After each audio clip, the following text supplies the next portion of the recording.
Pronto, gravando. Começando. Ok, então agora sim, vamos começar. Boa tarde a todas. Obrigada pela presença, obrigada por estar aqui nesse domingo à tarde, 13h30. Obrigada pela paciência de esperar um pouquinho até tudo funcionar legal. E domingo é um dia de a gente compartilhar com a família, e estar com os filhos, e estar com o marido, ou com a companheira. Então eu agradeço muito quem se dispôs a estar aqui com a gente, debatendo esse assunto que dialoga bastante com esse tema de estar com a família, ou estar escrevendo, ou estar buscando interação com outras escritoras, ou estar buscando se aprimorar na escrita, ou estar buscando o estudo. Então, eu acredito que isso é sempre um tema limítrofe, é sempre um tema que nos deixa num momento assim de abismo. O que tu vai escolher? Principalmente quando tu é uma mulher, principalmente quando tu é uma mulher que escreve, quando tu é uma mulher que escreve que já tem uma família, quando tu é uma mulher que escreve que já tem uma vida consolidada em outra área.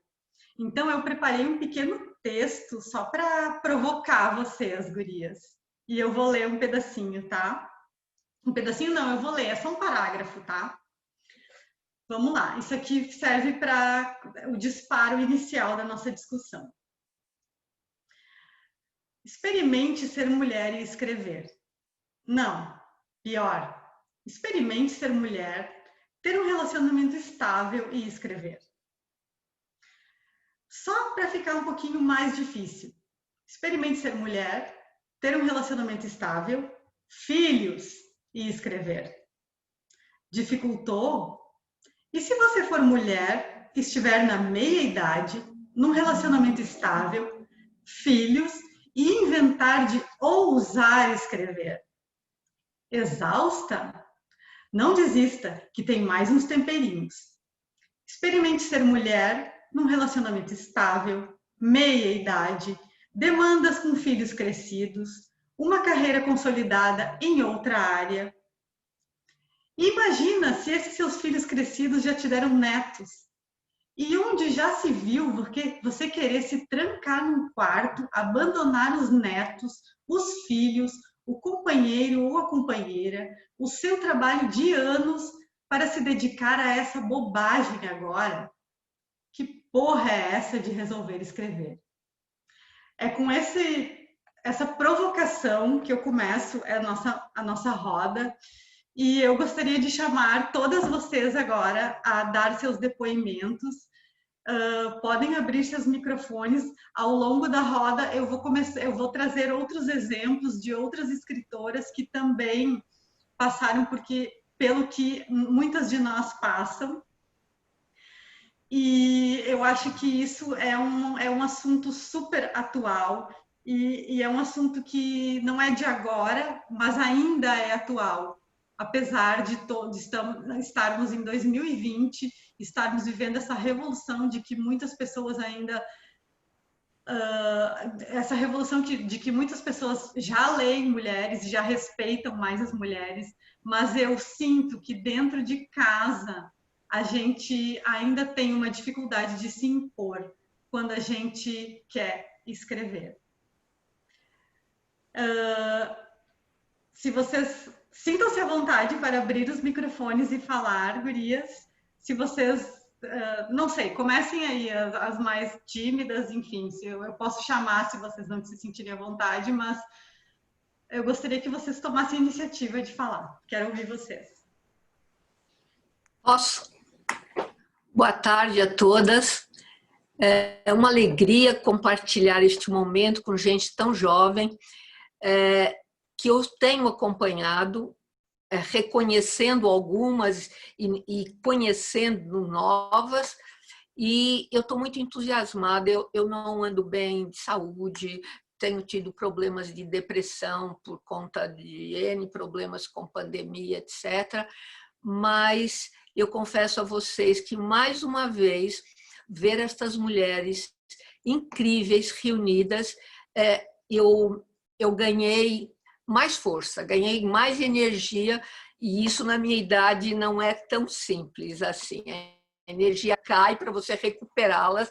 E eu quero dizer que, na idade de vocês, eu também tinha uma locomotiva atrás de mim. Hoje, não. Hoje eu não tenho nada atrás de mim. Mas adorei as suas perguntas, Bibiana. Que nome bonito, Bibiana, né? Tão brasileiro. E é o seguinte, eu me encaixei em quase todas elas. Eu, aos 31 anos, eu renunciei a uma vida profissional para ser mãe. Eu era executiva numa empresa grande, tinha um belo salário, mas eu queria ser mãe e achei que não dava para conciliar aquele tipo de trabalho que me absorvia o dia inteiro e fora do horário, com ter filhos. E eu fiz isso muito rapidamente. Em 3 anos, eu pari 3 filhas, exatamente em 3 anos. Uma com 1 ano e 10 meses de diferença e outra com 15 meses de diferença. Muito bem. Saí do ar de tudo que eu já fazia, eu já escrevia desde sempre, participava nessa época do que a gente chamava literatura marginal, que circulava pelo Brasil inteiro, através do quê? Cartas, né? Eu me correspondia com centenas de pessoas na década de 70, no Brasil todo. A gente tinha que esperar aquele tempo e os correios eram melhores do que são hoje. Chegava logo essas cartas. Então, até que a minha filha mais nova completasse 3 anos e já pudesse ir para a escolinha, eu retomei a minha vida, mas de uma outra maneira. A minha vida, por sorte, eu tenho lido a Virginia Woolf, e ela fala do teto todo seu. Eu tive um teto todo meu desde o início, mas eu repartia esse teto com muitos, né? E como é que eu fazia isso? Não sei. Eu não sei como eu criei 3 filhas, elas ainda pequenas, eu me filiei eu cofundei o Grupo Livre Espaço de Poesia, que tem uma história muito bonita. Éramos 16 poetas, todos residentes na região do ABC paulista, e fundamos esse grupo que fez muito barulho por aqui. Esse grupo durou 11 anos. É muito difícil você conhecer algo parecido, com atividades ininterruptas durante 11 anos. Publicamos 5 antologias, fizemos semanas culturais, íamos às escolas fazer oficinas, que na época não tinha esse nome, era Encontro Poeta-Leitor, e buscávamos leitores para a poesia. O grupo era composto de homens e mulheres, poetas, alguns bem iniciantes e de idades totalmente diferentes. Desde os 20 e poucos anos até os 50. Foi uma experiência absolutamente fantástica e que me lembrou que a minha vocação era exatamente 2, a de escrever e a de militar realmente na literatura, viver a vida com a literatura. E eu pedi ao marido licença para reduzir as despesas, ele sustentaria a casa e eu ia cuidar da minha vida de ativista cultural. Isso sempre deu certo. Esse casamento dura 48 anos, completados este ano. As minhas filhas estão na faixa de 40, 41, 42 anos. E eu nunca deixei, desde então, de participar de praticamente tudo o que existia de levantes culturais aqui na minha região, que é considerada uma região do trabalho, por conta das indústrias automobilísticas, mas é uma região muito rica também, como todas as regiões do país, muito rica em expressões artísticas de toda a ordem. Teatro, música, somos muito ricos no aspecto de teatro e tal. E E chegou uma hora, em 1992, não, eu preciso ter uma atividade que realmente seja um trabalho. E eu abri uma livraria, Alfarrábio, Livraria Espaço Cultura, em Santo André. Estou vendo a Marília ali, a Marília já esteve lá, Marília Cobota, me fez uma visita linda o ano passado, e essa livraria se transformou no meu quartel-general. Um quartel-general que é mais parecido com um exército maltrapilho, sem armas, sem coisa nenhuma, mas a gente usou da palavra, das expressões artísticas para a partir daquele quartel, polo dessa atividade e espalhar por toda a região. Deu certo, felizmente. Essa livraria completou esse ano, em meio à pandemia, 28 anos de atividades ininterruptas. Ela é muito mais centro cultural do que livraria, porque como livraria eu só tenho prejuízo, eu não vendo o suficiente para pagar as despesas, mas como projeto cultural de vida, ela deu muito certo.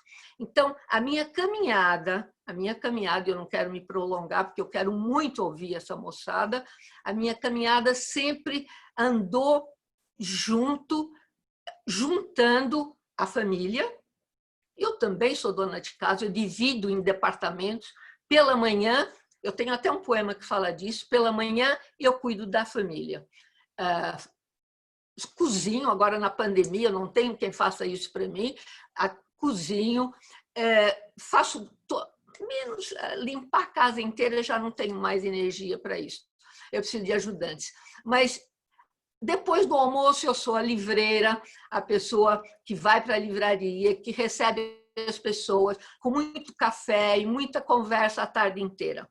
E à noite, a partir de 8, 9 horas da noite, eu tenho um teto todo meu, um espaço todo meu e dedico à leitura e à escritura.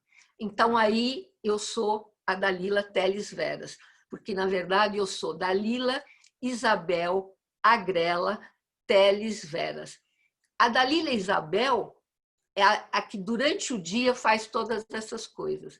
E a Dalila Teles Veras é aquela que, à noite, fica naquele teto e naquele quadrado rodeada de livros, que é onde eu estou agora, e aí eu posso exercer a minha dupla, o meu duplo, né?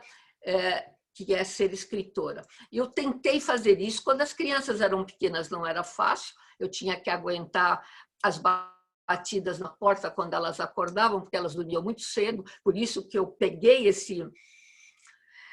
esse hábito de escrever à noite e ler à noite, porque elas dormiam às 8 horas da noite. Então, eu coloquei esse hábito, elas iam para o quarto delas e eu ia para o meu. Então, deu certo. Eu nunca precisei fazer uma opção. Não, ou isto ou a literatura. Felizmente, eu consegui conciliar a literatura, tanto a literatura que eu amo ler, tanto a literatura que eu escrevo. Eu nasci em Portugal, vim com 11 anos para o Brasil, moro aqui em Santo André há 48 anos, desde que me casei, sou cidadã honorária da cidade, felizmente eles me reconhecem não como estrangeira, mas como cidadã de fato aqui na minha cidade. E eu só queria dizer isso, que as mulheres, como dizia a nossa grande poeta Adélia Prado, são desdobráveis, e eu acho que todas aqui o são. Eu tento ser, pelo menos. Vou deixar para a próxima rodada, a gente continua, tá bom? Obrigada. Obrigada, Dalila. Que lindo esse depoimento e que sorte que tu tens de ter essa organização mental e física de conseguir separar a tua vida um pouco para a livraria, um pouco para a família, um pouco para a literatura, e que sorte do teu companheiro ser uma pessoa tão legal e tão compreensiva. E agora, quando tu falou nos filhos pequenos, eu me lembrei da Lydia Davis, que é uma das autoras que eu me preparei para citar hoje aqui na roda. A Lydia Davis é uma autora americana que escreve mini contos, short stories, né? E eu sempre me lembro, quando eu penso em escolhas e renúncias, eu sempre me lembro numa entrevista da Lydia Davis, e que ela dizia assim, que ela achava que alguém falou para ela que ela jamais seria indicada ao Nobel, porque ela era uma escritora preguiçosa. Aí ela disse que ela não era uma escritora preguiçosa. Ela é uma escritora que, quando as crianças eram pequenas, ela escrevia quando ela podia, porque ela tinha que aproveitar os momentos em que ela não tinha aquela demanda para atender os filhos. Para esses momentos era que ela escrevia, e ela se forçava a escrever nesses momentos para ela não perder, exatamente para não perder essa, vamos dizer assim, essa rotina de escritora. Então, eu me toco muito e eu me identifico. Eu não tenho filhos, mas eu me identifico muito com essa fala da Lydia Davis. E foi uma das autoras que eu trouxe para essa roda para compartilhar com vocês, porque eu acredito que muitas compartilham desse mesmo sentimento. Eu gostaria de chamar a próxima para se apresentar e falar e trazer para nós as suas escolhas e renúncias.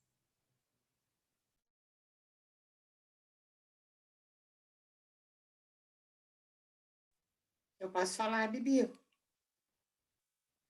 Bom, na realidade, a escrita entrou na minha vida só em 2012.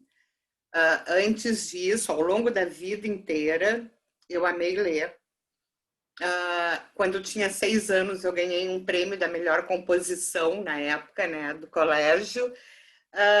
Mas tinha na família uma fantasia, uma ideia de que quem escrevia bem era o meu irmão. E eu parei de escrever, né? Eu continuei assim no colégio, quando tinha que fazer trabalho, tu escreve porque tu escreve melhor, mas eu não escrevia mais, né? E aí, tá, me formei, casei, me formei ao contrário, né? Me separei muito cedo, com 2 filhos pequenos, e fiquei sem nenhuma pensão, não só sem nenhuma pensão, mas sem nenhum apoio. Assim, o pai dos meus filhos se afastou totalmente. Então, eu não tinha tempo para parar e pensar na possibilidade do que eu queria fazer, porque eu tinha que sustentar 2 filhos. Tinha que pagar as contas e sustentar 2 filhos. E deu certo, deu muito certo. Assim, eu tive uma trajetória profissional bem boa, eu tenho uma tranquilidade financeira em função da minha atividade profissional. Ao longo, eu era funcionária pública, eu sou assistente social, servidora pública. Depois eu fiz especialização em terapia de família e casal, passei a dar aula, atendei consultório. E aí, em 2012, eu me aposentei do serviço público. Continuei com o consultório. E o meu irmão faleceu em 2010. No dia que eu me aposentei, eu pensei, como é que eu vou preencher os meus horários? E aí veio escrevendo. Parece que voltou a menina lá dos 6 anos de idade que tinha parado de escrever. Meu filho já não estava mais em casa, a minha filha mais moça ainda estava em casa naquela época, e aí eu busquei uma oficina, né? E nunca mais saí. Assim, parece que eu tenho uma página que eu publico semanalmente, assim, 2 vezes, e hoje o texto que eu vou publicar é exatamente sobre isso. Parece assim que eu fui uma jovem velha e adolesci quando eu devia envelhecer, sabe? E a partir do momento que eu entrei na coisa da escrita, eu fiquei 2 anos ainda com o consultório, depois resolvi fechar o consultório, comecei a preparar a alta, né, dos casais e famílias que eu atendia, recebo ainda pedidos para atendimento, encaminho, porque a minha vida está ocupada pela escrita, pela leitura, pela literatura, pelo que for. E o que eu acho muito legal, eu tenho uma neta que tem 6 anos e agora em dezembro nasce o próximo neto, né? E o que eu acho de mais legal nisso tudo é o apoio dos meus filhos a esse momento. A coisa do vai em frente, que legal, ou eles, adorei teu texto, ou criticam o texto, nada a ver, não sei o que, tudo bem, né? Então, assim, um respeito pelo espaço, não há uma cobrança do tipo, tu é vó, tu tem que estar com a tua neta. Não, claro que às vezes há necessidade, quando agora está em casa, né? Mas adoecia, não tinha com quem ficar, eu ficava. Já me ofereci para ficar com o que vai nascer em dezembro, para não ter que ir para a escolinha em função da pandemia. O meu filho e a minha nora são médicos, eles têm horários assim que eles conseguem dividir entre eles, então eu só vou cobrir o que não der, né? Moro sozinha, os 2 filhos já saíram, né?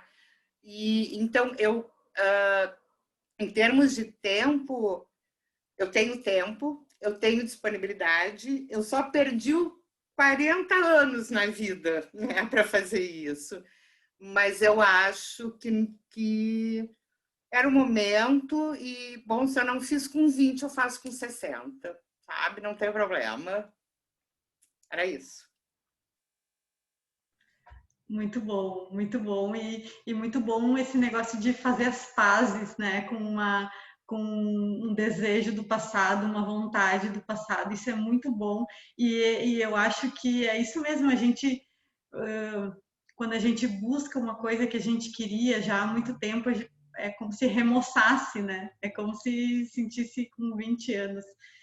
E eu acho que, sim, eu acho que é muito bacana isso e que é uma pena que nem todas consigam, né? Nem todas consigam essa tua liberdade que tu tem e a compreensão que tu tem, né? Que a gente ouve muita história de às vezes a mulher ter que abdicar de muitas coisas em função da família, em função... Porque o Brasil, ele é um país ainda muito... Primeiro que não valoriza pouco a leitura e as escritoras, né, escrita em geral. Então a gente ouve muitos casos de pessoas que resolveram primeiro se firmar numa outra carreira, né, com uma carreira consolidada para depois viver da escrita, ou talvez não, viver do que se aposentou ou do que está trabalhando, e a escrita ser um quê a mais, quando a escrita é o que realmente nos traz a felicidade, a alegria e o resgate de uma coisa que a gente queria fazer desde jovem, né? Meninas, quem mais gostaria de trazer a sua história aqui para nós?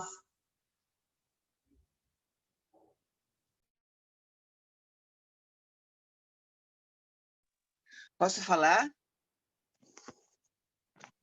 Claro, Beth, pode falar. Então, eu acho que a minha história é um pouco diferente de todas, porque me rotularam como escritora praticamente desde que eu nasci. E meu pai começou a escrever as coisas que eu dizia antes de eu saber escrever. Então, quando eu comecei a escrever, eu já tinha uma porção de coisas escritas. O meu primeiro livro foi publicado com 17 anos, com o prefácio da Lígia Fagundes Telles, com os poemas escritos até os 15. E eu achava aquilo muito natural, eu não achava que era nada de extraordinário. Na época, saiu em todos os jornais, era da década de 60, né? Um tempo em que lançar livro não era como agora, que você lança um livro e ninguém toma conhecimento. E então saiu em todos os jornais, fui entrevistada por vários críticos, enfim. Mas eu achava tudo natural, porque eu cresci desse jeito, eu não achava que tinha nada extraordinário nisso. Aí o segundo livro, bom, quando eu me formei no colégio, as freiras queriam que eu fizesse letras. E eu não queria. Eu achava que isso não era uma coisa para se estudar, era uma coisa... Hoje em dia eu acho que eu devia ter feito, mas não é uma coisa para se estudar, é uma coisa que acontecia na vida das pessoas. e fui fazer física. E é engraçado que a gente tinha um teste vocacional muito detalhado na minha escola. E o meu teste dava 100% de vocação para uma porção de coisas. E dava 60% para ciências, de um modo geral. E mesmo assim fui fazer física e fui uma aluna nota 6 o tempo todo, como o teste previa. Enfim. E aí eu sabia que eu não ia querer fazer aquilo. Mas nessa época participei de toda a vida cultural paulista, que era muito intensa, com Lindolf Bell fazendo a catequese poética, com poemas nas ruas. Era uma coisa... E comecei a namorar meu marido nessa época, então ele já me conheceu assim, era uma coisa meio difícil ele dizer, não, você não vai fazer isso, porque a gente se conheceu nesse ambiente. Mesmo assim, eu acho que eu teria feito mais, talvez, por N razões, mas enfim. Em 71 eu tive meu primeiro filho, resolvi que não ia trabalhar com física, fiz design, trabalhei com design até o ano 2000, sempre fui a cozinheira da minha casa, mas eu não achava nunca que escrever era uma coisa para a qual eu precisava tirar tempo. Era uma coisa que acontecia. Quando acontecia, eu sentava e escrevia. Quando baixava, eu sentava e escrevia. E os meus livros foram todos assim. As pessoas... o terceiro foi... O Scorsese estava fazendo uma coleção Aldebaran, que ele queria autoras... Chamou Renata Palotina para o primeiro, me chamou para o segundo. E foi 10 anos depois. O outro foi mais 10 anos depois, quando um outro editor perguntou, você tem alguma coisa de ficção científica? Eu falei, eu tenho 3 contos. Ele falou, me manda. Mas me manda os outros também. Aí eu mandei, ele publicou um livro de contos. E assim foi indo. Agora, eu tenho 3 filhos, 4 netas. A cozinheira da minha casa sou eu. Ninguém mora com a gente hoje em dia. Mas hoje, por exemplo, estão todos almoçando aqui. Eu que fiz o almoço para 10 pessoas. E, para mim, isso é simples. Não é uma coisa difícil. As renúncias que eu acho que eu fiz foram em função de ousadias, que eu acho que me falta ousadia para coisas que eu faria se eu não fosse uma mãe e uma avó, talvez. Mas, ao mesmo tempo, eu acho que não é um sacrifício. Não me faltou nada. Outro dia, minha filha estava me entrevistando para um trabalho que ela está fazendo e falou, você lamenta não ter feito alguma coisa? Eu falei, eu lamento não ter feito arquitetura, porque no trabalho de design, eu senti que se eu fosse arquiteta, seria muito mais respeitada. Não por ser mulher ou homem, mas por não ter diploma de arquitetura. E não só mais respeitada, mas também tem uma porção de coisas que um designer não pode fazer e um arquiteto pode, pela lei. Coisas que você pode assinar e coisas desse tipo.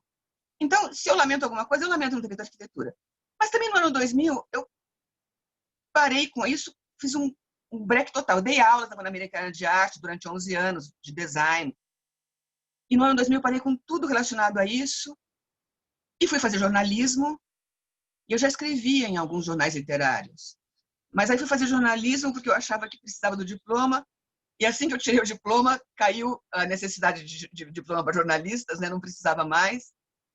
Enfim, eu acho que todo mundo tem coisas que teria feito se tivesse podido. Quando eu fui fazer jornalismo, eu sonhava em ter uma revista. Fazer uma grande revista literária. Nunca fiz, certamente nunca farei. Acho que eu não tenho o drive para isso, não tenho a suficiente força de vontade, organização, capacidade de cobrar os outros, que é uma coisa importante para quem coordena qualquer coisa. Eu sempre digo que eu não posso coordenar nada, eu gosto de participar de tudo. Mas eu não posso coordenar porque eu não sei cobrar ninguém.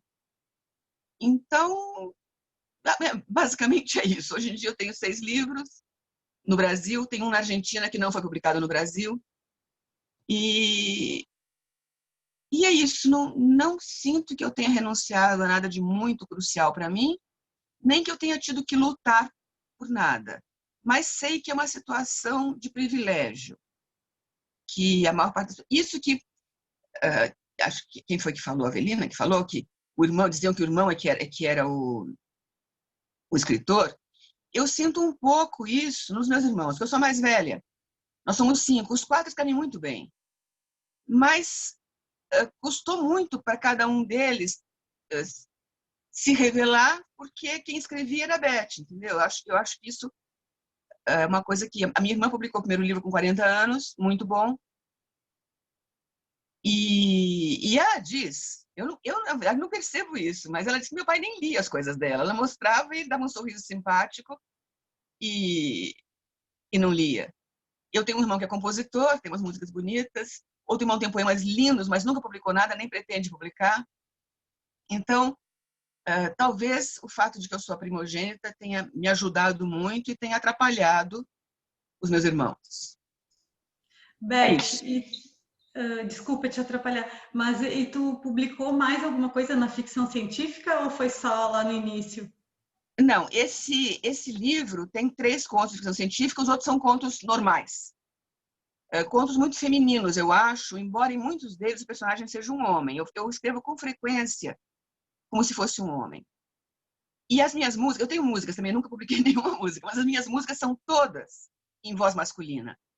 Que eu realmente não tenho a menor ideia de por que isso acontece. Mas eu digo que baixa um negão. Eu não sei o que acontece, que na hora que de repente baixa um negão e as músicas são todas de voz masculina. Não tem nenhuma feminina. E algumas não é bem um negão, é uma baquinha. Se vocês têm paciência, eu canto uma musiquinha para vocês verem uma musiquinha de voz feminina aqui. Pode ser? Canta, canta. Você tá vendo esse cara que passou por aqui indo pro banheiro? Ele foi o primeiro da minha namorada.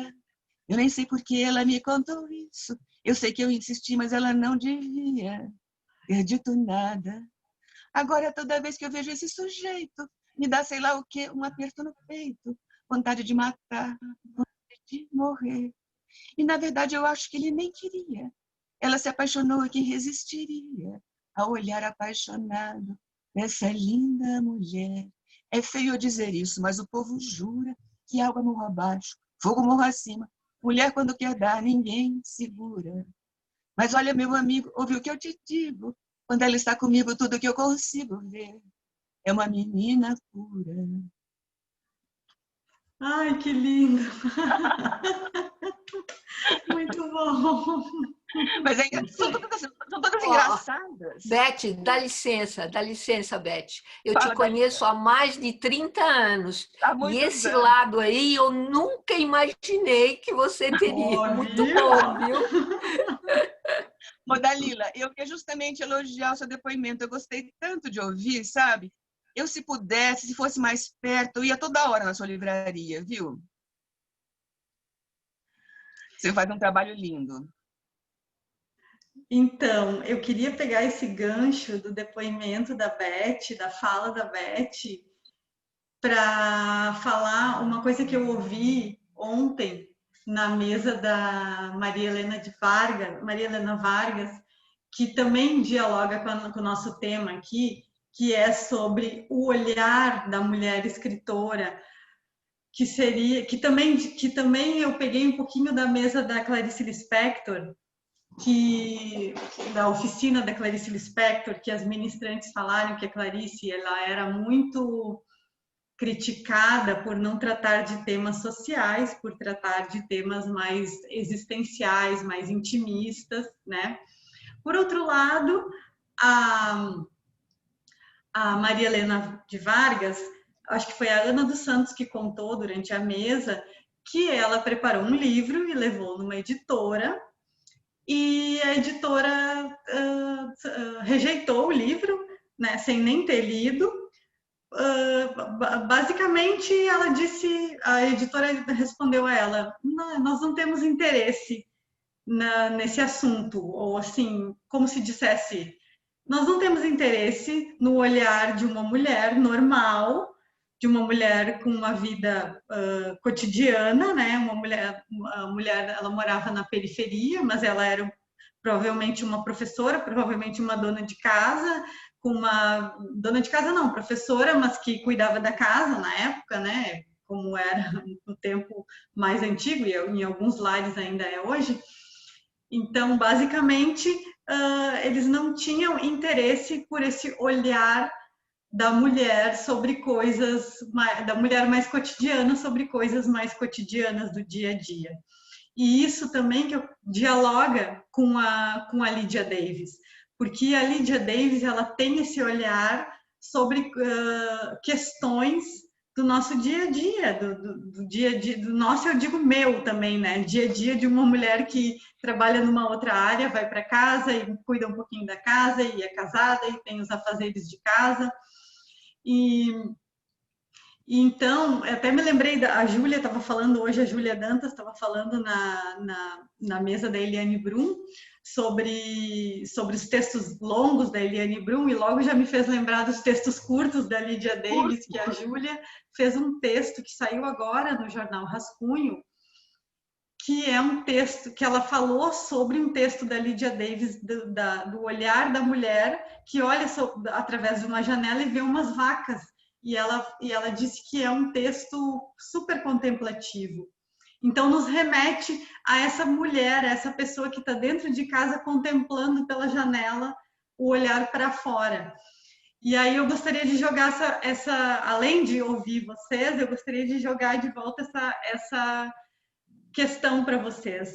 Vocês acham que a editora ou o mercado editorial já aumentou um pouquinho o interesse sobre esse tipo de escrita? Ou vocês acham que a gente tem que fugir muito do que a gente gosta de escrever para, enfim, para ser reconhecida ou para ser considerada aceita ou lida, enfim? Mas olha, a Adélia Prado escreve coisas desse tipo. Aquele poema de limpar os peixes, sabe qual é? Que é lindo, de limpar os peixes na cozinha. É uma coisa assim. Então, alguns conseguem ser ouvidos, outros não. O que eu achei que você ia contar pra gente é que essa moça mandou o mesmo livro com nome masculino e foi aceito. Eu não duvido que acontecesse isso. Isso aí eu não, acho que ela não fez isso, não. Era uma tentativa, né? Sim, é sempre uma tentativa, Devia tentar. Eu queria ter alguém que tenha feito isso, sabe? Mandou com o nome de mulher, recusaram. Mandou o mesmo livro com o nome de homem, aceitaram. Tenho curiosidade de ver o que aconteceria. Bom, tem a história a gente tem mulheres que têm escrito com pseudônimo masculino, né? E tem vendido muito. Mas eu quero ver o mesmo livro, sabe? Foi recusado com o nome de mulher e foi aceito com o nome de homem, o mesmo livro. Deve ter algum caso assim. Tem, de todas formas, eu acho que hoje a gente está fazendo bastante pressão. Não por acaso hoje, vamos falar aqui no Brasil, mas acho que no mundo tem o Sarau das Minas, tem o Slam das Minas, tem muita pressão que não é por acaso, né? Acho que tem todo um movimento, não por acaso estamos aqui presentes no Mulherio das Letras, né? Então, eu acho que a gente está se organizando também. Então, tendo ou não o termo, o nome do feminismo, né? Acho que a gente está muito mobilizada. Então, acho que as editoras estão sentindo uma pressão de leia mulheres negras, leia mulheres indígenas, leia mulheres lésbicas. Então, não é por acaso, não é gratuito. Eles sabem. Eu, por exemplo, faz quanto que não compro livro de homem? Muito. Vem ver na minha casa se tu encontra. Faz muito. E como eu, muitas. Eu, por exemplo, eu tenho uma oficina direto que é de escrita e criatividade feminista. E são mulheres. Então, isso vai gerando, entendeu? Isso vai fazendo, são ondas no mar, entendeu? E é isso. A gente está construindo. Nada é por acaso. Se você me permite, Maria, eu queria completar que também o escritor ou a escritora não precisa mais do carimbo das grandes editoras. As pequenas editoras, muitas delas comandadas por mulheres. Eu sou uma editora, esqueci de dizer que a Livraria Alfarrábio é também editora. Nós já publicamos 150, quase 200 livros, e de autores da minha região, porque eu prefiro conhecer o autor, é mais fácil e tal. E eu tenho uma coleção chamada Perversas, só para mulheres. Eu estou publicando o 9º volume agora, que foi lançada no primeiro encontro do Mulherio. Eu não estive presente, mas uma das mulheres da coleção estava lá, que é a Rosana Crispim. Então, nós não precisamos mais ser chancelados por grandes editoras e por grandes homens escritores. Por quê? Porque é só olhar os grandes prêmios literários estão sendo levados por pequenas editoras. Veja, a editora Patois, por exemplo, que é uma editora de um homem só, né? E em todos os prêmios literários tem lá uma mulher, um homem, enfim, mas editado por uma minúscula editora que publica espantosamente. Tem prêmio de pessoas da Patois. Exatamente. E são incontáveis as editoras nanicas pelo país todo e que não precisa mais... Eu criei a minha chancela justamente para editar o que eu quero, as pessoas que eu acho que precisam ser publicadas e precisam dar a conhecer os seus livros. Eu digo que sou uma escritora, uma editora de circunstâncias, porque as pessoas estão do meu lado e eu tenho que fazer alguma coisa. E isso é no corpo a corpo mesmo, não tem outro jeito. Olha, Mária, minha admiração pela tua condução dos debates, achei maravilhoso a tua coordenação. Você é muito craque nisso, viu?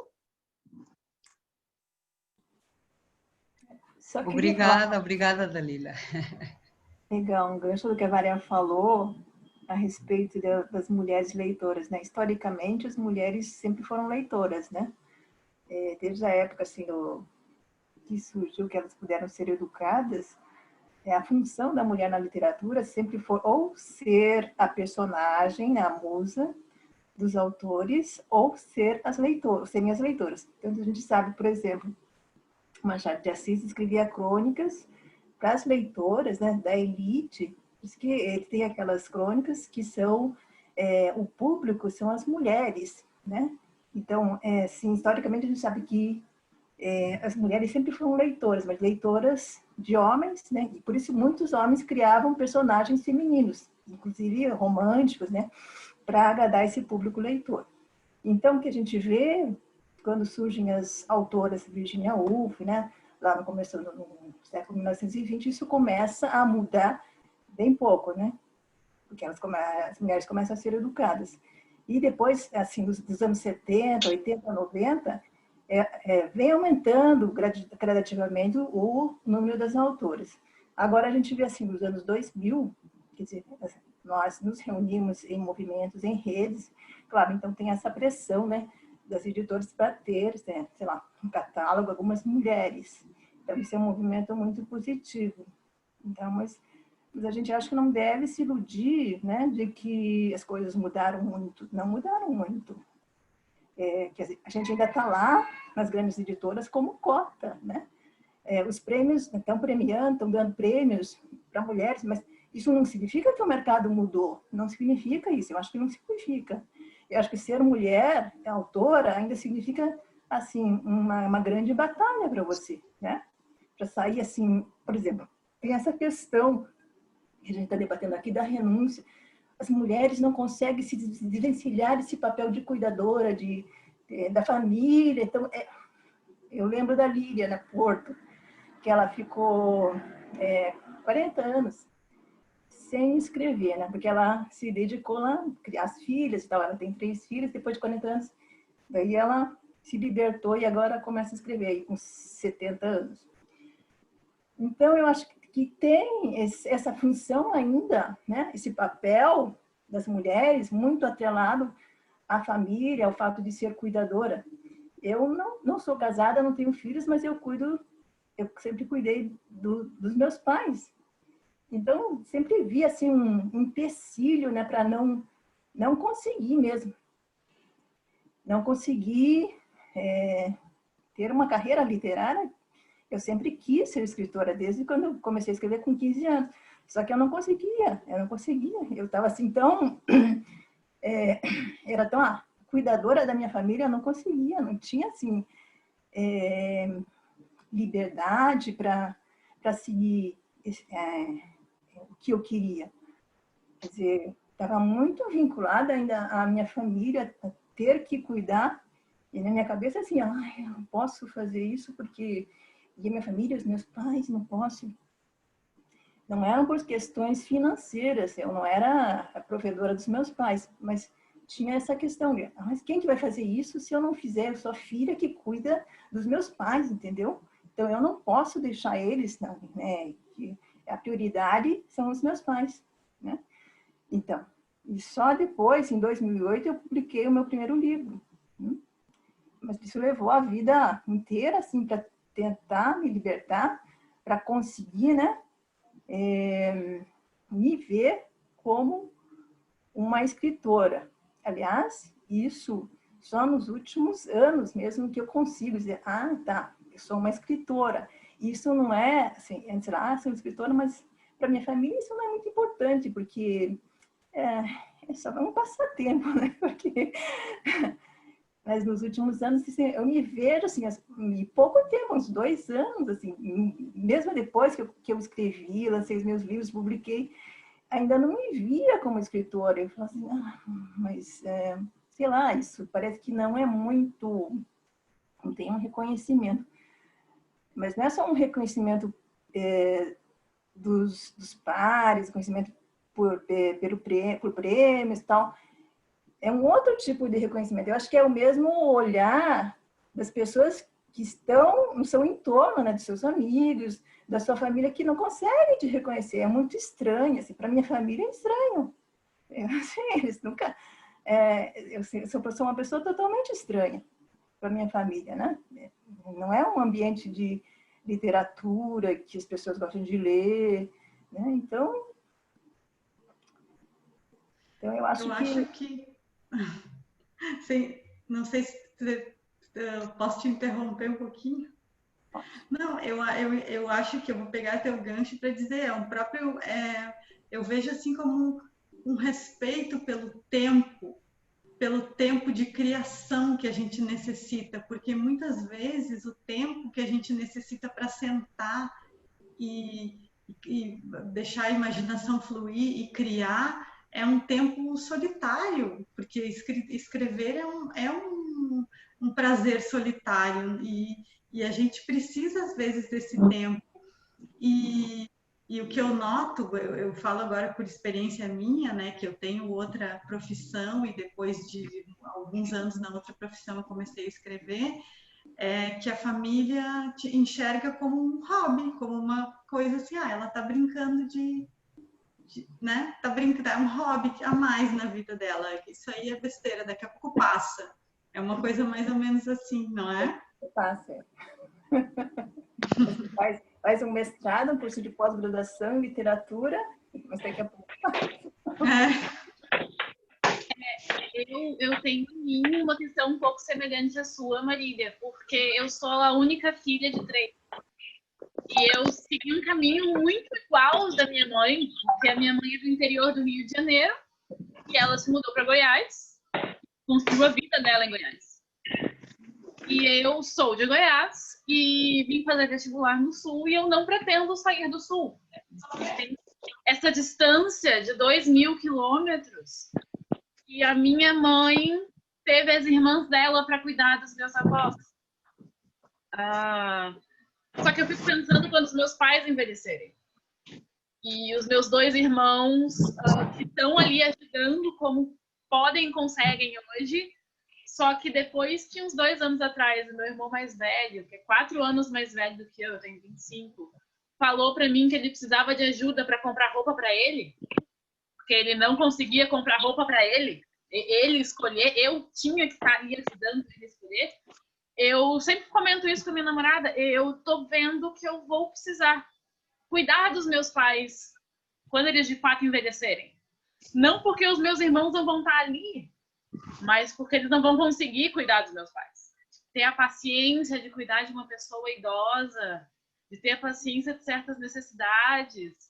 E eu penso muito o que a minha mãe fez da vida dela. A minha mãe não abandonou a vida dela para cuidar dos meus avós, mas ela dava atenção à distância dela. Eu não quero abandonar a vida de pesquisadora que eu quero construir, porque eu sou da área da literatura, eu faço mestrado em estudos literários na URGS, porque eu vou precisar ir para Goiás cuidar dos meus pais, e a minha mãe não sabe lidar com frio, então ela não conseguiria vir morar no Rio Grande do Sul, por causa da época de inverno daqui. E eu penso muito nisso, porque no caso da minha avó paterna, a minha avó paterna tem aí seus 80 anos. Ela não aceita a ideia de lidar com as privações que a idade dá a ela. Por exemplo, ela já perdeu 50% da audição e não quer parar de dirigir. Não dá para você dirigir sem ouvir as coisas direito. E quem cuidava dela, que morava com ela, era uma tia minha que faleceu em 2015. E aí, o único filho dela não consegue ficar uma semana com ela. O único filho dela fora meu pai. E é um homem que tem alguma grana para poder ficar viajando e que tem uma flexibilidade. Ele é aposentado. Ele não está preso na cidade que ele mora. E aí, as minhas tias que moram no Espírito Santo e em Recife precisam ficar indo e voltando. Apesar de terem vida, de já terem netos, de terem trabalho, ficar indo e voltando. Apesar de algum interesse literário que teve nessa parte da minha família, as mulheres, que sempre foram a maioria dos dois lados da família, nunca consideraram ter tempo de verdade. A minha avó paterna ainda se dedicou a artes plásticas, depois que ela conseguiu tempo. Só que eu reflito muito sobre esse ciclo em que as mulheres se encontram, de não ter tempo em diversos momentos, por diferentes razões. E não são razões do tipo... Não dá para eu só virar as costas para minha mãe. Tá, situações é situações, porque existem mães e mães. Só que nem sempre a gente consegue só virar as costas para os pais, para os irmãos, para os parentes em necessidade e ficar tranquila sobre isso. E eu realmente vejo isso como um ciclo. E eu não aspiro ser escritora. Eu aspiro mais registrar a presença de escritoras no meio crítico-acadêmico da literatura do que, de fato, escrever. Só que eu vejo isso como um sintoma da escrita feminina. O cuidado como quase uma prisão. E não é necessariamente uma prisão que a gente odeia. Não é essa a questão. É a questão de que, enquanto a gente está presa nisso, não se valoriza os outros lados. Todos os outros lados da subjetividade dessa mulher, que é tudo o que é. Ela é mãe, ela é trabalhadora, ela é namorada, esposa, ela é um ser sexual também. Ela tem várias facetas e essas facetas são em grande parte negadas, a não ser que seja que fala do cuidado. E ela ainda é criticada pelo cuidado. É um ataque de todos os lados, é perturbador. Você fica no meio de um fogo cruzado e não sabe o que fazer. Não sabe como lidar. E aí, quem é mais jovem, como é o meu caso, eu fico vendo esses relatos de mulheres incríveis como vocês, e eu fico refletindo como eu conseguiria burlar isso tudo. Como eu conseguiria encontrar um ponto de harmonia para um futuro que me parece impossível de mudar. Exatamente, capaz de ser acusada que não cuidou de si mesma. E aí a gente ouve aquilo de, tá desleixada. Tudo aquilo que a gente já ouviu diversas vezes. Daí a gente ainda tem preocupações de teor estatal, de querer se relacionar com questões políticas. Como que faz isso? Sem enlouquecer. E sem ser extremamente criticada, porque eu sempre penso no governo da Dilma. E no que a Dilma passou, não colocando mérito ou desméritos ao governo dela, mas o que ela passou enquanto mulher na presidência e o que foi todo aquele processo de impeachment, que foi uma violência assustadora. E em encontros assim, eu fico refletindo muito sobre isso. Porque eu volto a Virginia Woolf e penso na irmã do Shakespeare, nas criadoras, independente do tipo de criação, das criadoras que deixaram de existir porque elas não tiveram tempo. Isso é uma coisa que eu fico muito presa em mim. E aí eu também lembro de um livro da Gioconda Belli, que chama O País das Mulheres. Incrível, leiam, é absolutamente incrível.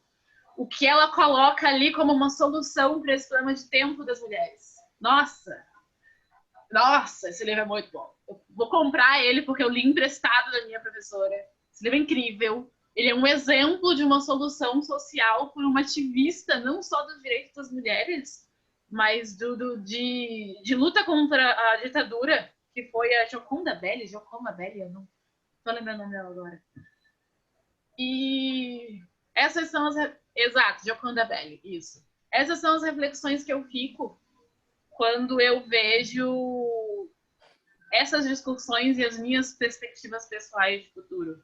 Enquanto uma mulher que se relaciona com outra mulher, se relaciona com uma mulher trans,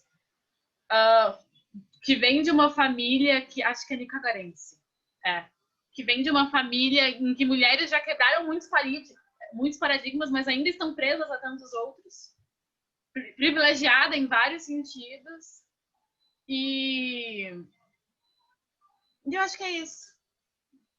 Foi umas coisas que vieram me chegando enquanto eu ouvia vocês falarem, mas eu não queria interromper. E eu queria agradecer pela oportunidade de poder estar ouvindo vocês, de poder falar com vocês, que eu acho isso tudo muito legal. Ver autoras que eu não conhecia e que tiveram uma significância tão grande em outros momentos, e que eu acho que eu não iria conhecer se não fossem encontros assim. E é isso. Luísa. Posso falar uma coisinha para a Luísa? Luísa, não sei, conselho nunca é bom, né? Mas se não é exatamente um conselho, não precisa ter medo de enlouquecer. Faça o contrário, enlouqueça e consiga fazer tudo. Aí é a única solução. Posso falar? Posso falar? Bem, dá uma tesão tão grande ouvir todas vocês. É uma coisa assim que movimenta, né, a alma. A Luísa, queria falar para a Luísa, né? A Luísa tem o nome da minha neta, que eu sempre digo Luz de Luísa. E foi muito bom te ouvir. E tu falando, eu lembrei assim até de como é que nós mulheres, né, no passado, éramos chamadas de histéricas, né? Nós éramos as histéricas, e essa histeria está nos levando ao mulherio das letras, que desde 2017 nós somos as histéricas deste país, e estamos espalhando esse histerismo pelo mundo, não é? Então,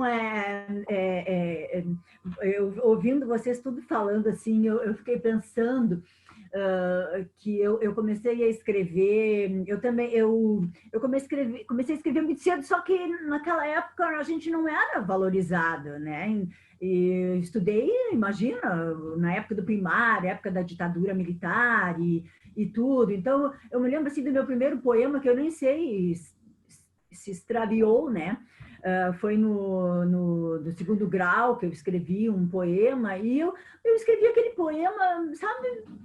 E aí era um dia de chuva e até foi um professor que disse, olha, hoje nós vamos ficar aqui bem quietinhos aqui e vamos escrever um poema. Tá, e aí quando terminou o tempo que ele deu, só eu e um menino, né, que tínhamos escrevido o poema. E eu fiquei assim, porque éramos só nós dois que tínhamos escrevido, como assim que só nós dois tínhamos, né? E aí, quando o professor pediu para ler em voz alta, eu fiquei assim, tipo, eu não escrevo nada, e né, primeira vez que eu escrevo um poema, alguma coisa, e eu li, e o professor disse, vai adiante. Só que eu não fui adiante, eu não levei, naquele momento, eu não levei a sério, né? Não levei a sério e não escrevi, mas escrevi outras coisas, mas não escrevi o poema. Então, assim, naquele dia, assim, me desabrochou, sabe? Eu vi que na sala de aula, só nós dois que escrevemos, né, o poema. E depois eu me casei, fui criada numa família assim conservadora. O meu pai até hoje ele é um bom leitor, tem 92 anos, né? E também escreve poemas, sabe, completamente diferente dos meus, tá? Enfim, né? Porque é um homem extremamente conservador e moralista, enfim. Mas não vou me deter a ele agora, porque não é o caso. E depois me casei e me separei quando eu casei aos 19, me separei aos 36, fiquei com 3 filhos também. A pensão, recebi uma pensão só durante, acho que uns 3, 4 anos, também irrisória, e depois tive que enfrentar a vida e tudo, né, e viver e buscar a minha autonomia. Sempre fui uma leitora, mas assim, durante um tempo eu não tinha como escrever, né, não tinha. Então, mas em 92, quando eu me separei, eu não tinha outra coisa não tinha uma outra, assim, um outro recurso de salvação para aquele momento se não fosse escrever. Hoje, até na roda de conversa sobre a Eliane Brum, que ela diz que se ela não escrevesse, ela ia cometer suicídio ou ela ia matar alguém. Então, eu acho que era isso. E não quero, assim, prender muito tempo. E quando eu comecei a escrever, até hoje saiu um podcast meu, pelo podcast, que eu nunca sei pronunciar direito, pelo Povo Sem Medo, e que eu falo que eu comecei a escrever, né, no momento, eu sempre fui muito atuante, mesmo eu trabalhando, sendo a minha provedora né, com os meus 3 filhos, né, que eu me separei, eu tinha um filho de 14 anos, o outro de 11 e outro de 2 anos. Então, foi um adolescente, um pré-adolescente e um bebê. Então, né, não preciso explicar aqui para vocês, que vocês sabem bem o que é isso. E também morei de ocupação de apartamento, né? Há pouco, faz 1 ano e meio que eu tenho um apartamento no meu nome, sabe? Que eu digo que é o meu palacete de menos de 40 metros quadrados, e que foi durante todo esse tempo que eu tive condições de ter esse apartamento. Morei em ocupação muito tempo, trabalhei na questão das ocupações também, e a minha poesia saiu, então, desta minha liberdade, dessa minha autonomia quanto à minha família e quanto aos movimentos sociais também, né? Participei muito tempo das comunidades de base. Mas, pulando um pouco o assunto, assim, sobre a questão eu acho que foi eu não sei quem que falou sobre a questão de reconhecimento, acho que foi a Marília, não foi? Foi a Marília que falou sobre o reconhecimento. Eu comecei, assim, a me dar conta, e desde o Mulherio de 2017, 2018, 2019, agora, com essa correria de organização e ouvindo as rodas de conversa, que se nós autoras, né, se nós não passarmos a nos reconhecermos enquanto escritora, enquanto livreiras, né, enquanto nessa engrenagem da literatura, ninguém vai nos reconhecer. Ninguém vai nos reconhecer. O reconhecimento tem que passar por cada uma de nós. Cada uma de nós que tem que fazer. Porque na nossa família, dificilmente...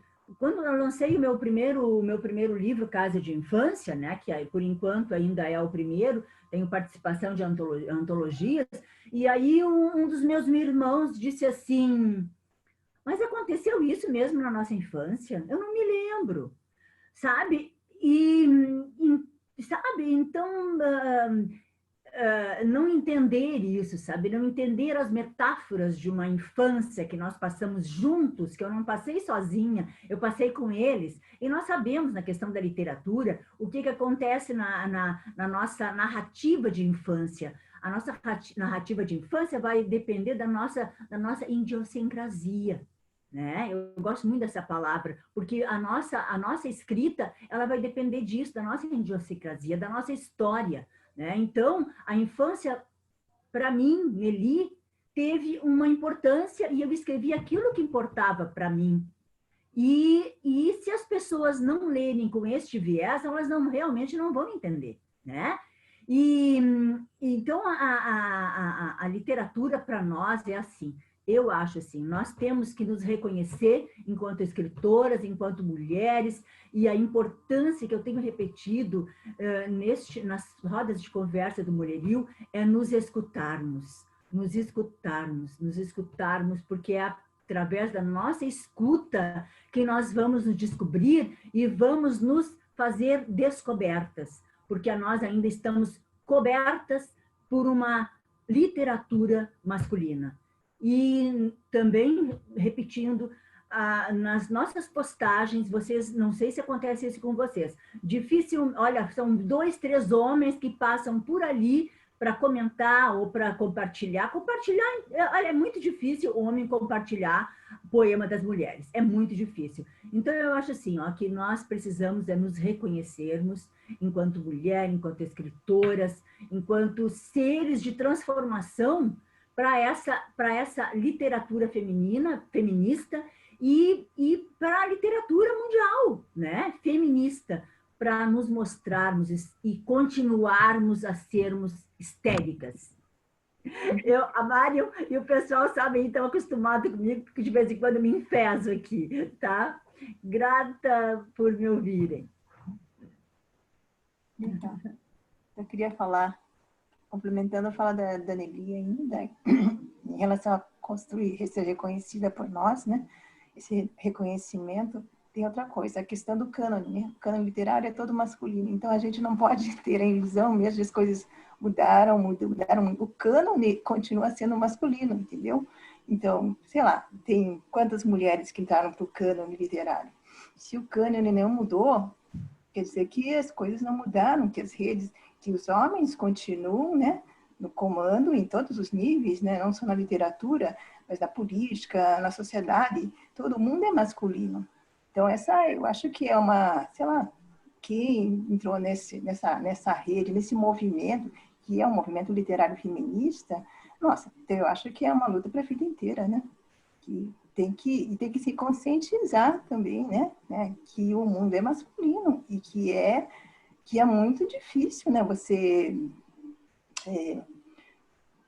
entrar nesse mundo da literatura, fala da grande literatura, né? Agora, vocês falaram um pouco das pequenas editoras que tá mudando isso, mas o mundo ainda continua sendo masculino, as regras continuam sendo ditadas pelos homens, né? Nossos amigos, a gente vê assim no entorno, mas continua sendo isso. Então, eu acho que tem que ser isso, uma transformação dos nossos círculos mesmo, né? Do nosso entorno, e a gente está agora no movimento, como eu diria das vezes, é um movimento muito forte mesmo, né? E acho importante isso que a Nelly falou, da gente se conhecer, se reconhecer, da gente ler umas às outras, de ter mais pesquisas, né? Como a Luísa quer se dedicar a fazer pesquisas sobre autores. Então, quem tem que fazer essas pesquisas são as mulheres, né? A Liliana. Quem que tem que fazer isso? Quem que tem que fazer esse trabalho, né? Quem tem que fazer o trabalho de conduzir o Sarau das Minas? São as mulheres, é a Mária. Então, somos nós mesmos, né? Somos nós mesmos que temos que movimentar essa rede, né? Não vão ser os homens não vão fazer isso. Não vão ler também, até que sejam forçados, né? Até romper as cotas e... Né? Tá 50% de mulheres no mundo, então deve ser interessante, né? Eu gosto sempre de falar... Eu gosto sempre de falar que eu não leio mulheres porque como protesto. Eu leio mulheres porque as mulheres estão mandando muito bem na literatura.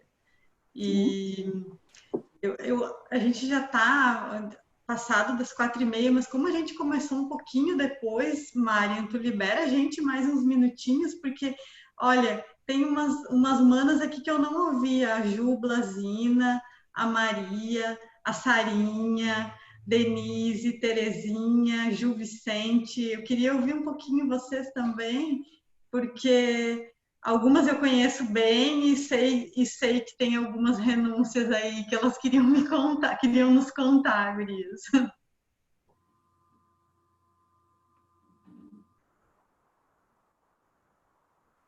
Posso falar agora, então? Eu tava me ensaiando para falar, mas ele ficava encantado e ficava por tanto tempo encantado ainda com o eco da última fala que ia passando. Mas, enfim, eu moro em Rio Grande, nasci em Porto Alegre, e eu sou um fruto da verdadeira família tradicional brasileira, né? Criada por mulher sozinha, abandonada por companheiro, e eu acho que essas escolhas e renúncias da minha mãe, elas moldaram muito o meu leque de escolhas, na verdade, né?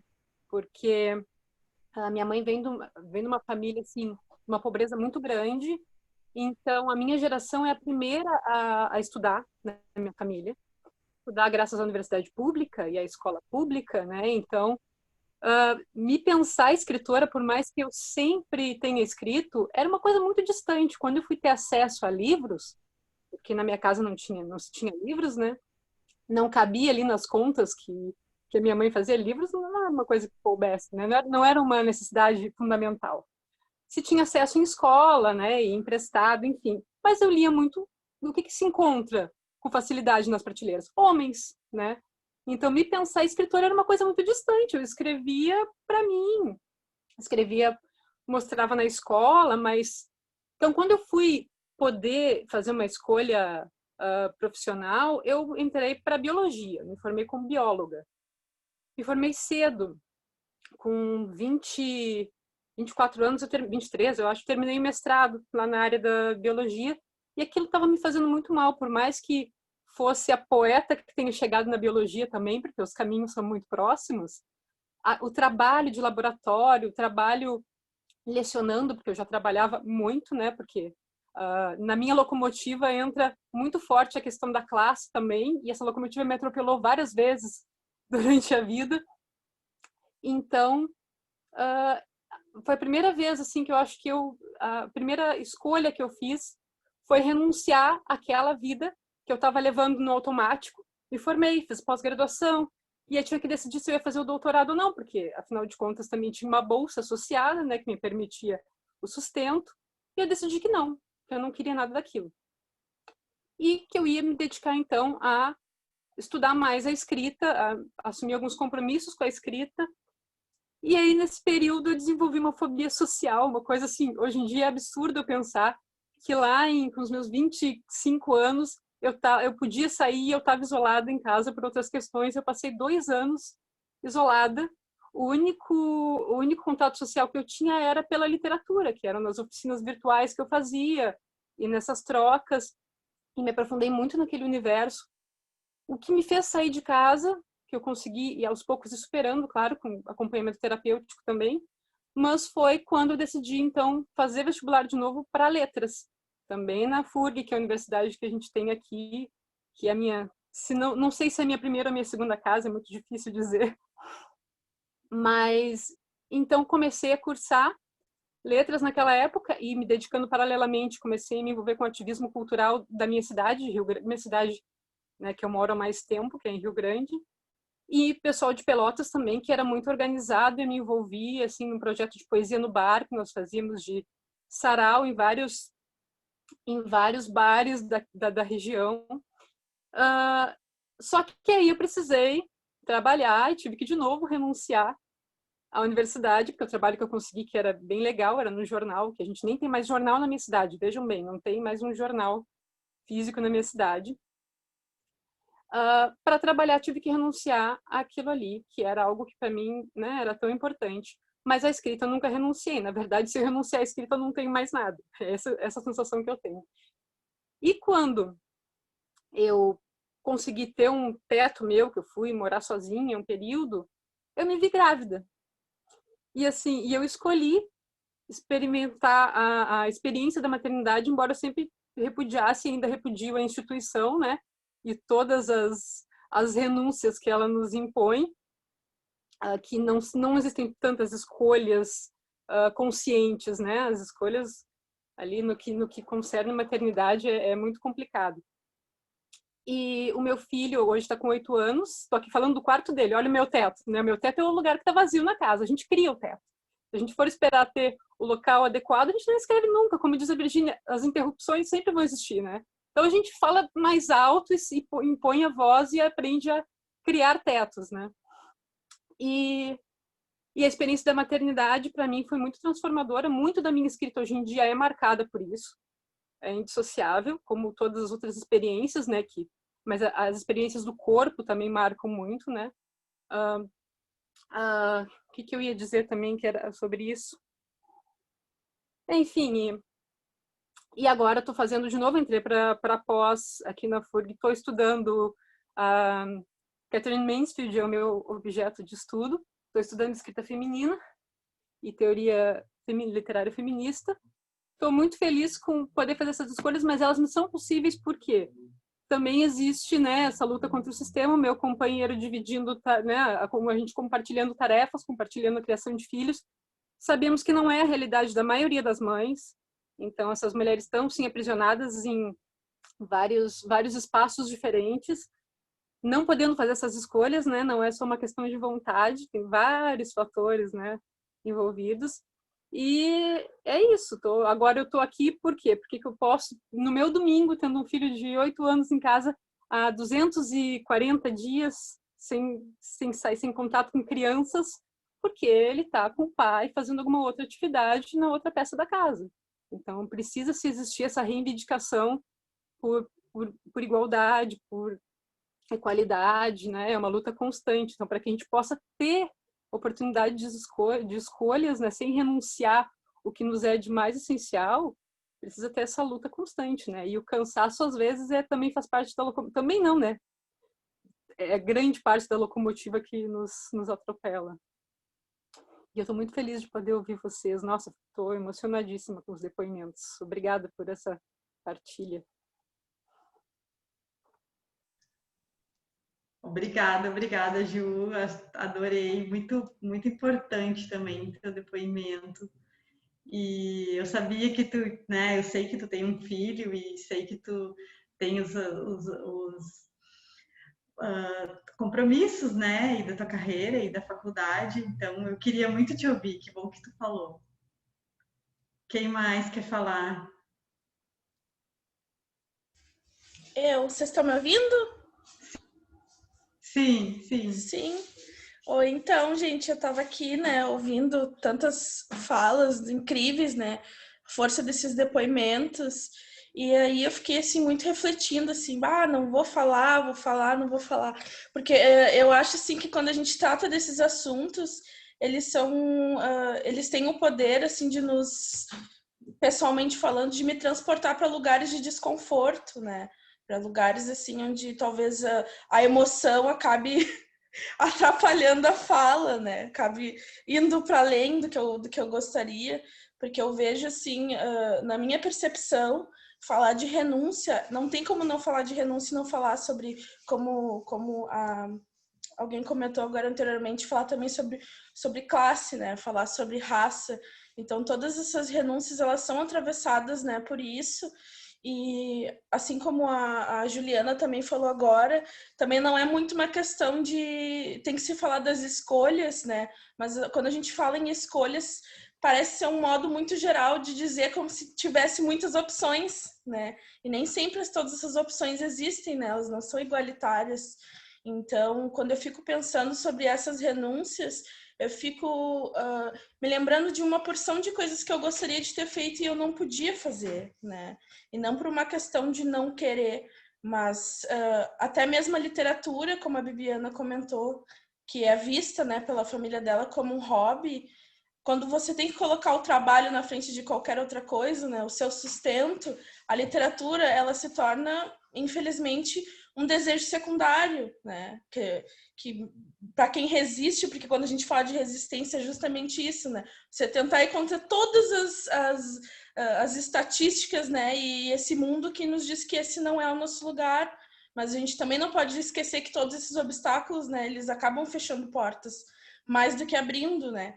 ainda que existam editoras, muito mais as independentes agora com esse olhar e com essa tentativa de resgate, né, de ouvir essas vozes, a gente também tem que entender que isso é ainda, né, muito inicial e ainda não é suficiente, né, para realmente fazer uma diferença, né, mesmo nos números, né, de autores, de autoras que estão escrevendo. Então isso assim me toca bastante. A gente tem agora aqui em Porto Alegre, né, o primeiro patrono negro, né, da Feira do Livro. É um passo super importante, mas não é suficiente, né? A fala do próprio Jefferson, quando perguntado, e isso é uma das coisas que mais me incomoda, que eu também comentei na oficina da Carolina, que eu acho que daqui só estava a Marília, que aqui nesse nosso evento de mulher, né, e que também vai ter a ver com a fala do Jefferson, de ser sempre perguntado sobre esses recortes, né, sobre esse lugar. Sim, ele é o primeiro patrono negro da Feira do Livro, mas quando a raça e ele ser negro se torna maior do que a própria literatura, o que de fato a gente está fazendo ao celebrar ele ser o primeiro, né? Como ele mesmo colocou, né, na entrevista que ele deu, acho, na semana passada, que ele está postando no Facebook, quando ele foi perguntado, né, se, de uma forma bem delicada até, se ele, algo assim, se ele acreditava que a cor havia influenciado a escolha. E aí ele respondeu que essa pergunta, para ela ser feita, ela deveria ser feita para todos os outros que antecederam o Jefferson, porque todos eram brancos, né? E nunca foi perguntado, então, se a cor havia sido o motivo da escolha, né? Então, eu acho bem importante pensar esses lugares, assim, e as coisas que vocês compartilharam, e elas só reforçam, né? Para mim, enquanto a escrita é sobrevivência, né? Para mim, a escrita é um ato de sobrevivência, um ato de muita insistência, porque parece que o mundo inteiro não quer que você escreva, né? Então, assim, a gente passa por processos de muitas decepções, né? De muitos lugares onde a gente não se sente à vontade de estar ali, né, confortável.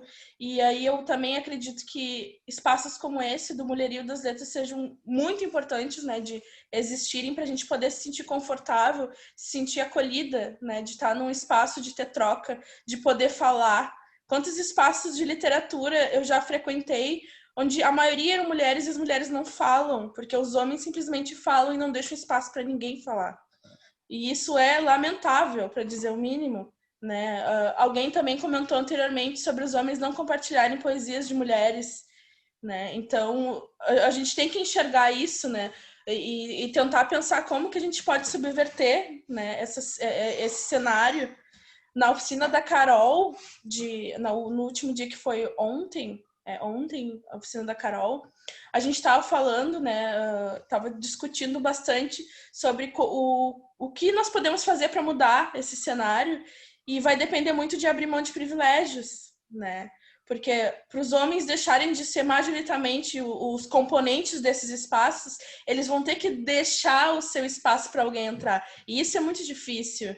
É muito difícil para as pessoas que têm privilégio reconhecer seus privilégios e não só terminar aí, né? E não só fazer um post no Facebook dizendo que apoia uma causa, mas talvez quando recebe um convite para participar de uma antologia, se perguntar por que não tem nenhum autor negro, ou por que não tem nenhuma autora mulher. Então, isso de deixar o seu lugar de privilégio é um movimento que eu vejo bem difícil de acontecer, raramente acontece. Eu consigo ver que muito mais nós, enquanto mulheres, dentro dos nossos grupos, a gente tende a tentar fazer algo mais plural, né, e tentar essa acolhida, mas ainda assim ela é difícil, ela é bastante difícil. E aí eu fico, assim, muito feliz, né, de estar compartilhando esse espaço com vocês. Fiquei me vendo em muitas falas, assim, né, e até da Juliana falando sobre as escolhas da academia e tal. Ser mulher na academia também não é fácil, né, na academia, dentro da literatura. Como eu disse sobre o ato de resistência, eu sou uma pessoa que insistentemente sou escritora, né? Porque tive diversos obstáculos que me fizeram, né, infelizmente, não ocupar os lugares que me eram de direito, né? Para quem não conhece, assim, para quem não sabe, compartilhando com vocês, por exemplo, eu terminei meu mestrado e eu fui selecionada no doutorado em escrita criativa, que era o meu sonho colorido de tudo que eu queria fazer. E eu não pude ficar com essa vaga, porque eu não tinha uma bolsa integral. Mas esse era o meu lugar de direito, entende?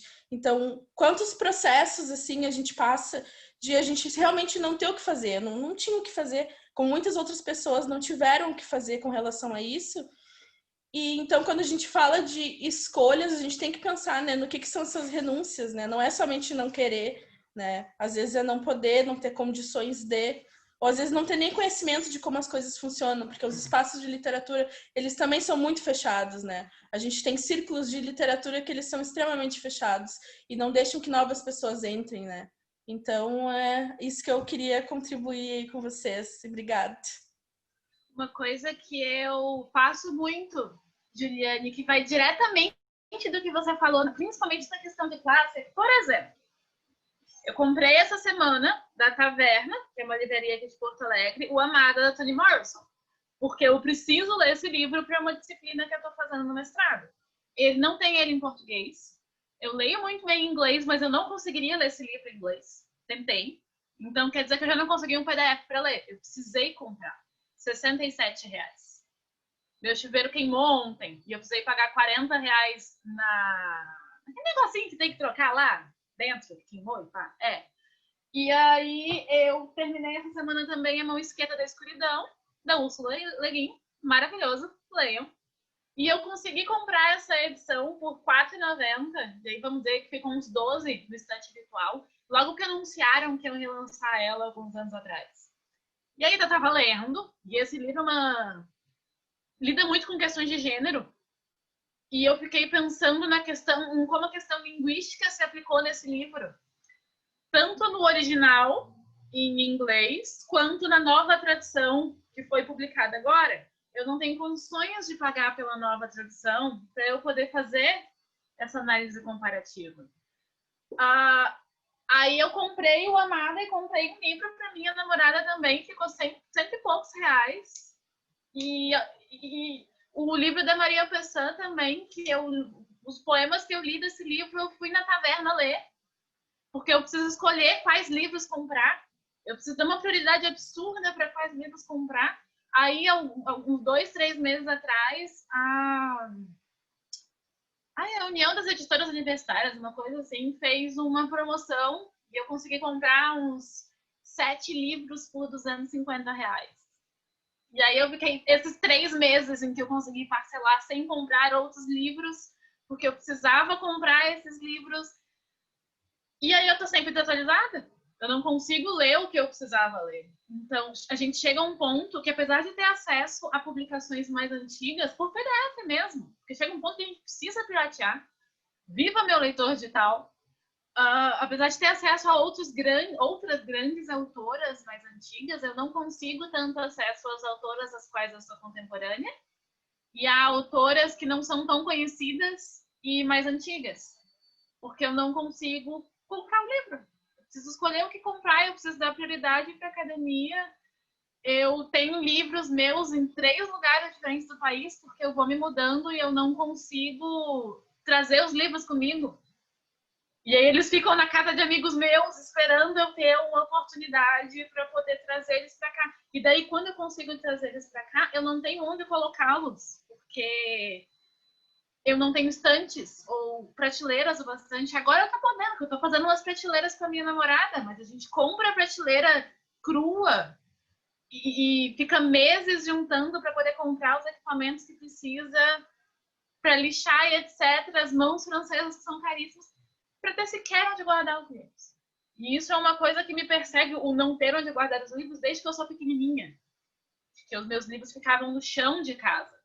Porque não tinha outro lugar para livro em casa, porque eu não tinha onde guardar os livros. Então a gente chega um momento em que a gente precisa escolher como ser leitora também.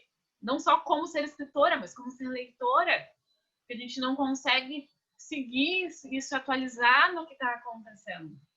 A primeira coisa que eu faço quando eu descubro uma autora é pesquisar ela no estante virtual, para ver se eu consigo comprar.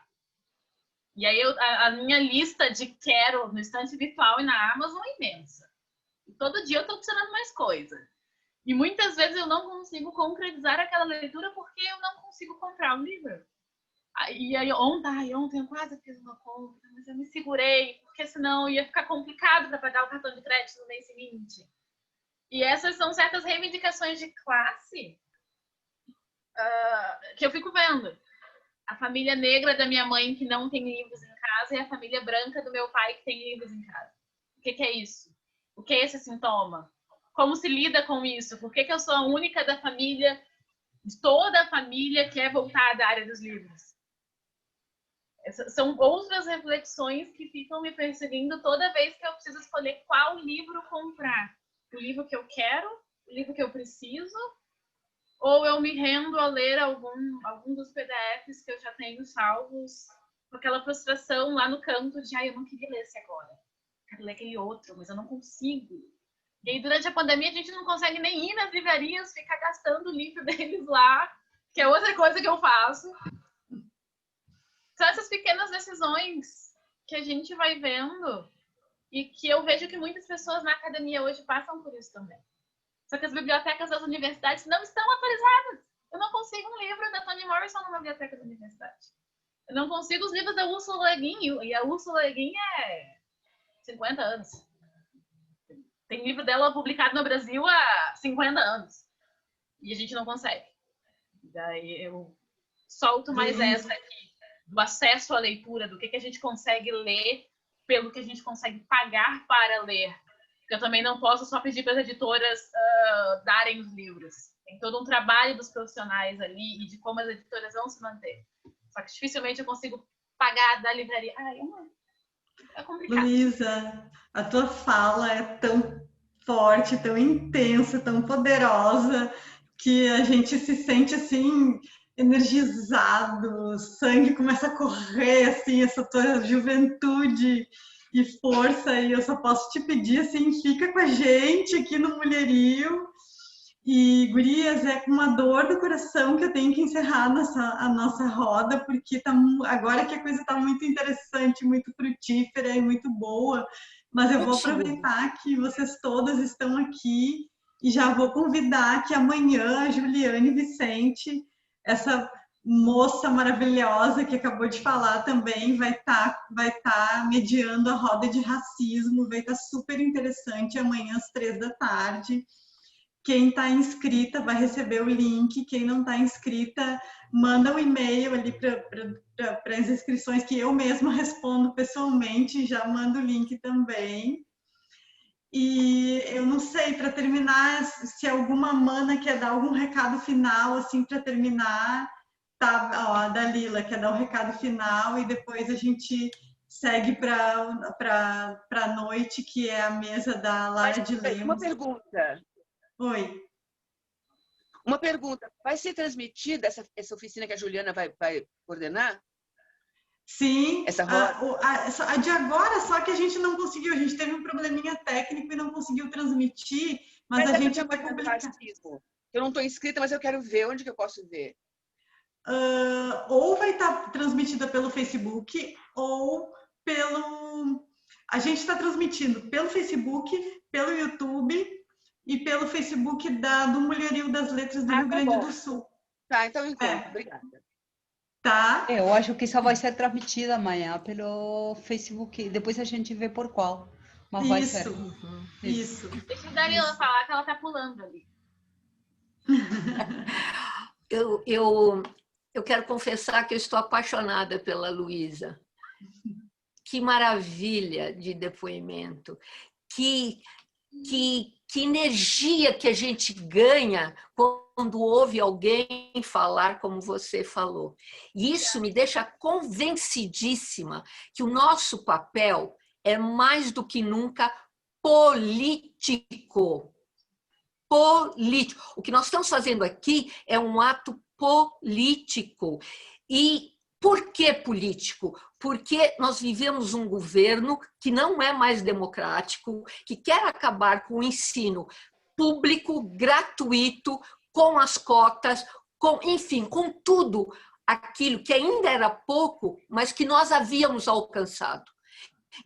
Então, além de feministas, e feminismo é política também, nós temos que ter consciência que as nossas lutas têm que ser desde o município. Não votar em fascista, votar em candidatos progressistas que percebam o papel da mulher, que a mulher precisa, não de cotas, mas de políticas que as aceitem e que abram caminhos para elas. Eu não tenho mais nenhuma dúvida que o papel de cada um de nós é esse, no seu lugar, exercer esse fato político, que é escrever sob todas as dificuldades e se dizer escritora. Experimentem quando preencherem uma ficha, qualquer ficha, e colocarem assim a profissão, escritora. Vão te olhar assim. Escritora? Escritora. E quando eu estou muito irada, eu coloco poeta. Aí a reação é pior ainda. Aí a reação é total, entendeu? E quando me dizem, deixa eu preencher teu cheque, eu tiro a minha caneta e falo assim, há 2000 anos que os homens vêm aperfeiçoando isso aqui, e eu vou escrever com isso aqui, entendeu? Então, a gente tem que desmontar uma máquina cruel que foi aprisionando as nossas vozes e a gente tem que desmontar isso, entendeu? Na minha cidade, nós estamos vendo candidaturas coletivas de mulheres, sabe? Isso é novo, está acontecendo sim. Eu sou pessimista, mas eu vejo ao meu redor pessoas como a Luísa, como a Juliane, lindíssima, e assim, eu faço parte de um comitê de extensão na Universidade Federal do ABC, e eu tenho visto gente muito parecida com vocês, jovens que vieram com tudo para arrebentar, entendeu? E é com essas jovens que eu estou. Eu me considero uma velha dama indigna, no sentido de Brecht. Eu vou fazer tudo o que uma velha dama não quer fazer, entendeu? E eu estou com vocês. Estou com a Luísa, estou com a Juliane, estou com a Mária, estou com aquela outra linda que estava aqui, que sumiu. Juliana. Enfim, a Viviane. Então, é isso. Vamos fazer política consciente de que estamos fazendo isso. Beijos. Adorei vocês. Acho que depois disso a gente pode encerrar, porque essa fala foi para encerrar com chave de ouro. E só mais uma coisa, amanhã temos o Sarau da Revolta e vamos todas bem revoltadas. Um beijo, gurias. Beijo, obrigada a todas, foi lindo, lindo demais. Beijos em todas e obrigada, Bibi.